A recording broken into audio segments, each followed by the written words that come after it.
friends, welcome back. You ready for chapter 2? All right, let's get started. Chapter 2. Matthew Cuthbert is surprised. Matthew Cuthbert and the sorrel mare jogged comfortably over the 8 miles to Bright River. It was a pretty road, running along between snug farmsteads, with now and again a bit of balsamy fir wood to drive through, or a hollow where wild plums hung out their filmy bloom. The air was sweet with the breath of many apple orchards, and the meadows sloped away in the distance to horizon mists of pearl and purple, while the little birds sang as if it were the one day of summer in all the year. Matthew enjoyed the drive after his own fashion, except during the moments when he met women and had to nod to them, for in Prince Edward Island you were supposed to nod to all and sundry you meet on the road, whether you know them or not. Matthew dreaded all women, except Marilla and Mrs. Rachel. He had an uncomfortable feeling that the mysterious creatures were secretly laughing at him. He might have been quite right in thinking so, for he was an odd-looking personage, with an ungainly figure and long iron-gray hair that touched his stooping shoulders, and a full, soft brown beard which he had worn ever since he was 20. In fact, he looked at 20 very much as he looked at 60, lacking a little of the grayness. When he reached Bright River, there was no sign of any train. He thought he was too early, so he tied his horse in the yard of the small Bright River Hotel and went over to the station house.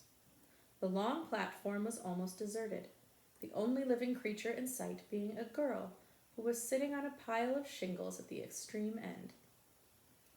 Matthew, barely noting that it was a girl, sidled past her as quickly as possible without looking at her. Had he looked, he could hardly have failed to notice the tense rigidity and expectation of her attitude and expression. She was sitting there waiting for something, or somebody, and since sitting and waiting was the only thing to do just then, she sat and waited with all her might and main.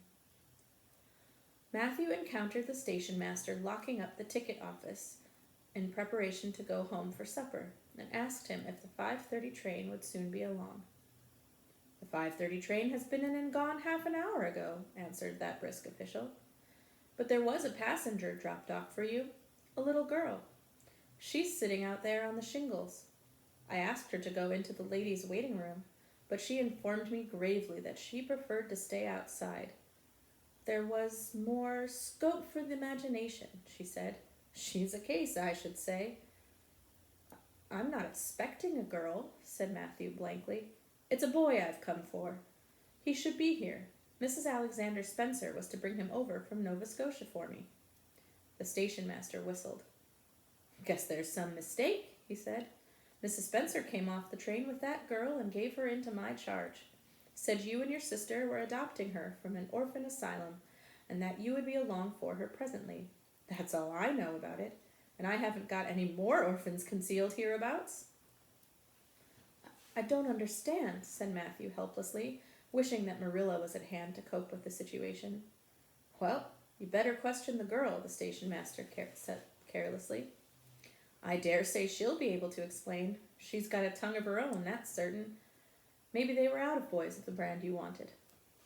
He walked jauntily away, being hungry, and the unfortunate Matthew was left to do that which was harder for him than bearding a lion in its den. Walk up to a girl, a strange girl, an orphan girl, and demand of her why she wasn't a boy. Matthew groaned in spirit as he turned about and shuffled gently down the platform toward her. She had been watching him ever since he had passed her, and she had her eyes on him now. Matthew was not looking at her, and would not have seen what she was really like if he had been, but an ordinary observer would have seen this. A child of about 11, garbed in a very short, very tight, very ugly dress of yellowish-gray wincey. She wore a faded brown sailor hat, and beneath the hat, extending down her back, were 2 braids of very thick, decidedly red hair. Her face was small, white, and thin, also much freckled. Her mouth was large, and so were her eyes, which looked green in some lights, and moods and gray in others. So far, the ordinary observer.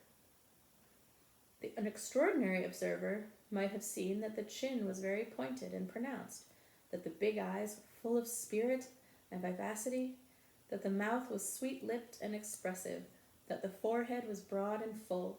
In short, our discerning extraordinary observer might have concluded that no commonplace soul inhabited the body of this stray woman-child, of whom shy Matthew Cuthbert was so ludicrously afraid.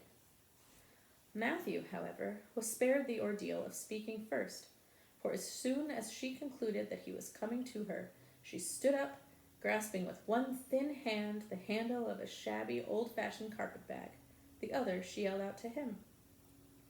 "I suppose you are Mr. Matthew Cuthbert of Green Gables?" she said in a peculiarly clear, sweet voice. "I'm very glad to see you. I was beginning to be afraid you weren't coming for me, and I was imagining all the things that might have happened to prevent you. I had made up my mind that if you didn't come for me tonight, I'd go down the track to that big wild cherry tree at the bend and climb up into it to stay all night. I wouldn't be a bit afraid, and it would be lovely to sleep in a wild cherry tree all white with bloom in the moonshine, don't you think? You could imagine if you were dwelling in marble halls, couldn't you? And I was quite sure you would come for me in the morning if you didn't tonight." Matthew had taken the scrawny little hand awkwardly in his. Then and there he decided what to do. He could not tell this child with the glowing eyes that there had been a mistake. He would take her home and let Marilla do that. She couldn't be left at Bright River anyhow, no matter what mistake had been made. So all questions and explanations might as well be deferred until he was safely back at Green Gables. "I'm sorry I was late," he said shyly. "Come along. The horse is over in the yard. Give me your bag." "Oh, I can carry it," the child responded cheerfully. "It isn't heavy. I've got all my worldly goods in it, but it isn't heavy. And if it isn't carried in just a certain way, the handle pulls out. So I'd better keep it because I know the exact knack of it. It's an extremely old carpet bag. Oh, I'm very glad you've come, even if it would have been nice to sleep in a wild cherry tree. We've got to drive a long piece, haven't we? Mrs. Spencer said it was 8 miles. I'm glad because I love driving. Oh, it seems so wonderful that I'm going to live with you and belong to you. I've never belonged to anybody, not really. But the asylum was the worst. I'd only been in it for 4 months, but that was enough. I don't suppose you were ever in an orphan in an asylum, so you couldn't possibly understand what it's like. It's worse than anything you could imagine. Mrs. Spencer said it was wicked of me to talk like that, but I didn't mean it to be wicked. It's so easy to be wicked without knowing, isn't it? They were good, you know, the asylum people, but there's so little scope for the imagination in an asylum, only just in the other orphans. It was pretty interesting to imagine things about them, to imagine that perhaps the girl who sat next to you was really the daughter of a belted earl who had been stolen away from her parents in her infancy by a cruel nurse who died before she could confess. I used to lie awake at nights and imagine things like that, because I didn't have time in the day. I guess that's why I'm so thin. I am dreadful thin, ain't I? There isn't a pick on my bones. I do love to imagine I'm nice and plump, with dimples in my elbows. With this, Matthew's companion stopped talking, partly because she was out of breath and partly because they had reached the buggy. Not another word did she say until they had left the village and were driving down a steep little hill, the road part of which had been cut so deeply into the soft soil that the banks, fringed with blooming wild cherry trees and slim white birches, were several feet above their heads. The child put out her hand and broke off a branch of wild plum that brushed against the side of the buggy. "Isn't that beautiful? What did that tree, leaning out from the bank, all white and lacy, make you think of?" she asked. "Well now, I don't know," said Matthew. "Why, a bride, of course, a bride all in white with a lovely misty veil. I've never seen one, but I can imagine what she would look like. I don't ever expect to be a bride myself. I'm so homely, nobody will ever want to marry me. Unless it might be a foreign missionary. I suppose a foreign missionary mightn't be very particular. but I do hope that someday I shall have a white dress. That is my highest ideal of earthly bliss. I just love pretty clothes, and I've never had a pretty dress in my life that I can remember. But of course it's all the more to look forward to, isn't it? And then I can imagine that I'm dressed gorgeously. This morning, when I left the asylum, I felt so ashamed because I had to wear this horrid old wincey dress. All the orphans had to wear them, you know. A merchant in Hopeton last winter donated 300 yards of wincey to the asylum. Some people said it was because he couldn't sell it, but I'd rather believe that it was out of the kindness of his heart. Wouldn't you? When we got on the train, I felt as if everybody must be looking at me and pitying me. But I just went to work and imagined that I had on the most beautiful pale blue silk dress.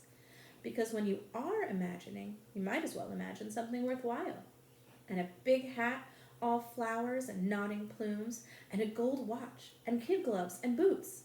I felt cheered up right away, and I enjoyed my trip to the island with all my might. I wasn't a bit sick coming over in the boat. Neither was Mrs. Spencer, although she generally is. She said she hadn't time to get sick, watching to see that I didn't fall overboard. She said she never saw the beat of me for prowling about. But if it kept her from being seasick, it's a mercy I did prowl, isn't it? And I wanted to see everything that was to be seen on that boat, because I didn't know whether I'd ever have another opportunity. Oh, there are a lot more cherry trees all in bloom. This island is the bloomiest place.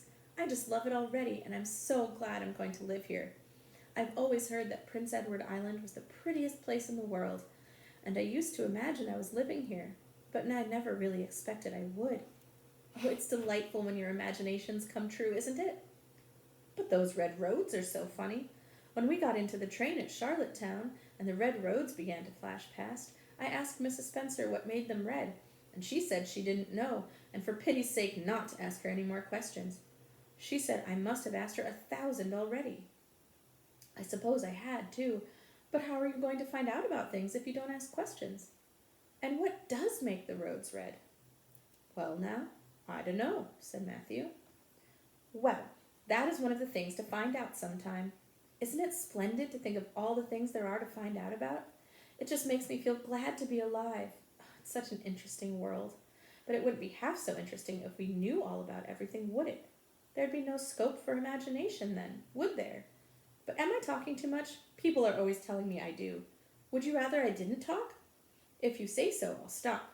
I can stop when I put my mind to it, although it's difficult. Matthew, much to his surprise, was enjoying himself.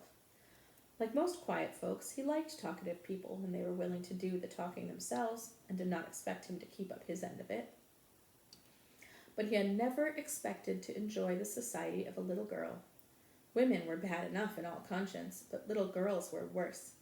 He detested the way they had of sidling past him timidly, with sideways glances, as if they expected him to gobble them up at a mouthful if they ventured to say a word. That was the Avonlea type of well-bred little girl. But this freckled witch was very different, and although he found it rather difficult for his slower intelligence to keep up with her brisk mental processes, he thought that he kind of liked her chatter. So he said as shyly as usual, "Oh, you can talk as much as you like. I don't mind." "Oh, I'm so glad. I know you and I are going to get along together fine. It's such a relief to talk when one wants to, and not be told that children should be seen and not heard. I've had that said to me 1,000,000 times if I have once, and people laugh at me because I use big words. But if you have big ideas, you have to use big words to express them, haven't you?" "Well now, that seems reasonable," said Matthew. "Mrs. Spencer said that my tongue must be hung in the middle, but it isn't. It's firmly fastened at one end.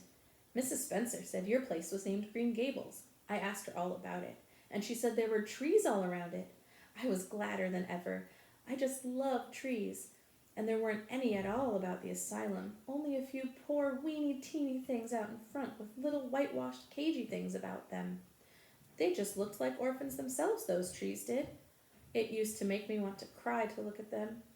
I used to say to them, 'Oh, you poor little things, if you were out in a great big woods with other trees all around you, and little mosses and June bells growing over your roots, and a brook not far away, and birds singing in your branches. You could grow, couldn't you? But you can't where you are. I know just exactly how you feel, little trees. I felt sorry to leave them behind this morning. You do get so attached to things like that, don't you? Is there a brook anywhere near Green Gables? I forgot to ask Mrs. Spencer that. Well now, yes, there's one right below the house. Fancy! It's always been one of my dreams to live near a brook. I never expected I would, though. Dreams don't often come true, do they? Wouldn't it be nice if they did? But just now I feel pretty nearly perfectly happy. I can't feel exactly perfectly happy because, well, what color will you call this? She twitched one of her long, glossy braids over her thin shoulder and held it up before Matthew's eyes.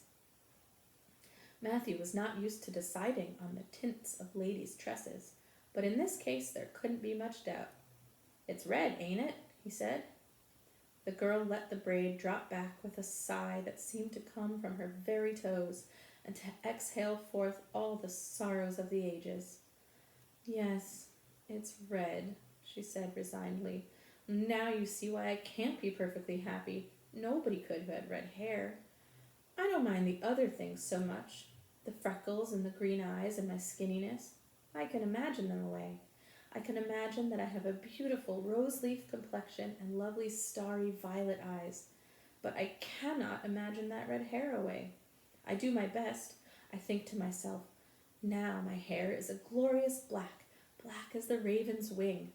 But all the time I know it's just plain red, and it breaks my heart.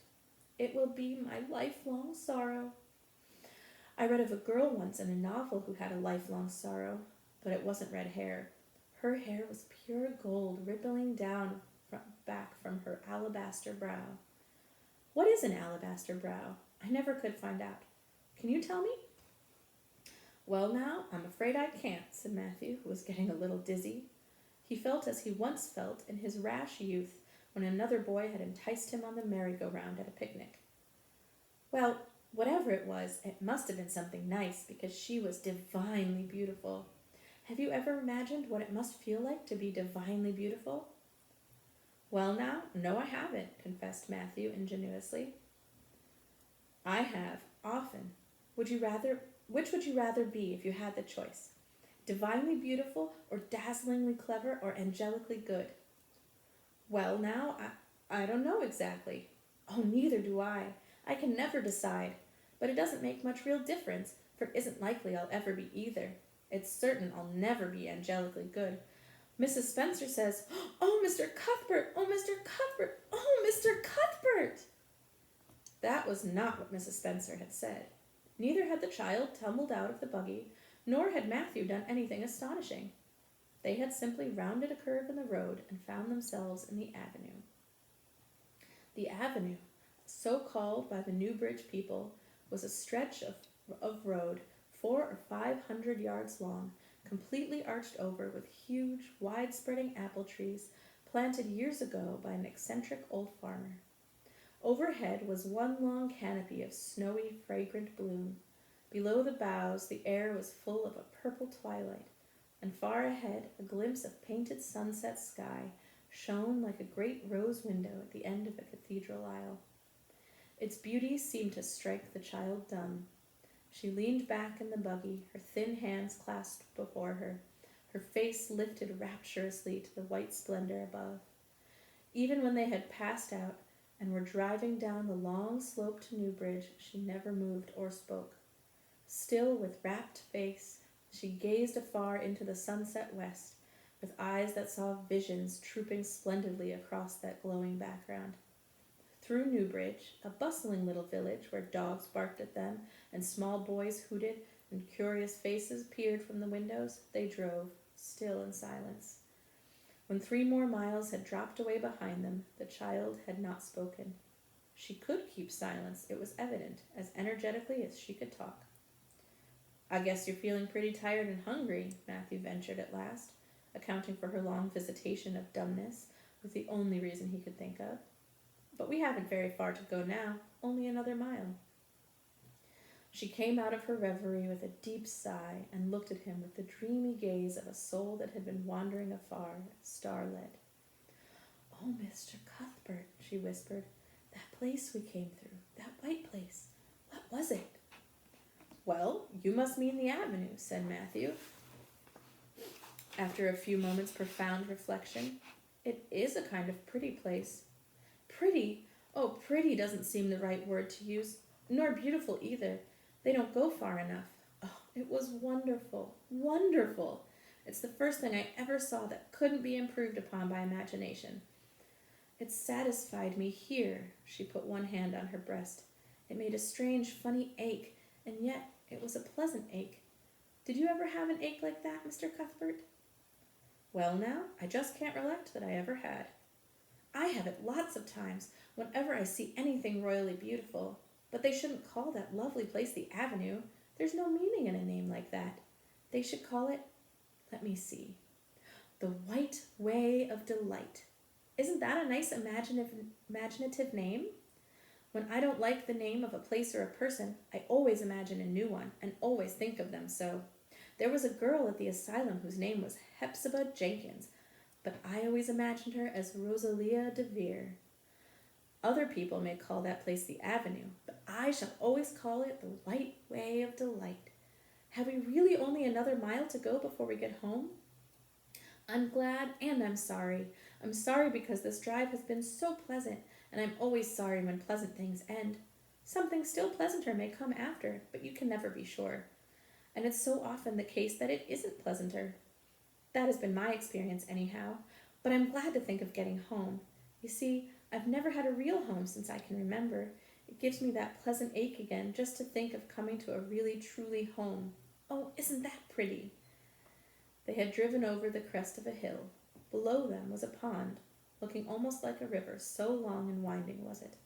A bridge spanned it midway, and from there to its lower end, where an amber-hued belt of sand hills shut it in from the dark blue gulf beyond, the water was a glory of many shifting hues, the most spiritual shadings of crocus and rose and ethereal green, with other elusive tintings for which no name has ever been found.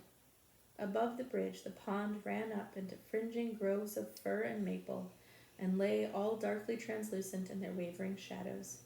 Here and there a wild plum leaned out from the bank like a white-clad girl tiptoeing to her own reflection. From the marsh at the head of the pond came the clear, mournfully sweet chorus of the frogs. There was a little gray house peering around a white apple orchard on a slope beyond, and although it was not yet quite dark, a light was shining from one of its windows. That's Barry's pond, said Matthew. Oh, I don't like that name either. I shall call it, let me see, the Lake of Shining Waters. Yes, that is the right name for it. I know because of the thrill. When I hit on a name that suits exactly, it gives me a thrill. Did things ever give you a thrill? Matthew ruminated. Well now, yes. It always kind of gives me a thrill to see them ugly white grubs that spade up in the cucumber beds. I hate the look of them. Oh, I don't think that can be exactly the same kind of thrill. Do you think it can? There doesn't seem to be much connection between grubs and lakes of shining waters, does there? But why do other people call it Barry's Pond? I reckon because Mr. Barry lives up there in that house. Orchard Slope's the name of his place. If it wasn't for that big bush behind it, you could see Green Gables from here. But we have to go over the bridge and round by the road, so it's near half a mile further. Has Mr. Barry any little girls? Well, not so very little either, about my size. He's got one about 11. Her name is Diana. Oh, with a long indrawing of breath. What a perfectly lovely name. Well now, I dunno. There's something dreadful heathenish about it, seems to me. I'd rather June or Mary or some sensible name like that. But when Diana was born, there was a schoolmaster boarding there, and they gave him the naming of her, and he called her Diana. I wish there had been a schoolmaster like that around when I was born then. Oh, here we are at the bridge. I'm going to shut my eyes tight. I'm always afraid of going over bridges. I can't help imagining that perhaps, just as we get to the middle, they'll crumple up like a jackknife and nip us. So I shut my eyes. But I always have to open them for all when I think we're getting near the middle. Because, you see, if the bridge did crumple up, I'd want to see it crumple. What a jolly rumble it makes. I always like the rumble part of it. Isn't it splendid there are so many things to like in this world? There, we're over. Now I'll look back. Good night, dear lake of shining waters. I always say good night to the things I love, just as I would to people. I think they like it. That water looks as if it was smiling at me. When they had driven up the further hill and around a corner, Matthew said, We're pretty near home now. That's Green Gables over.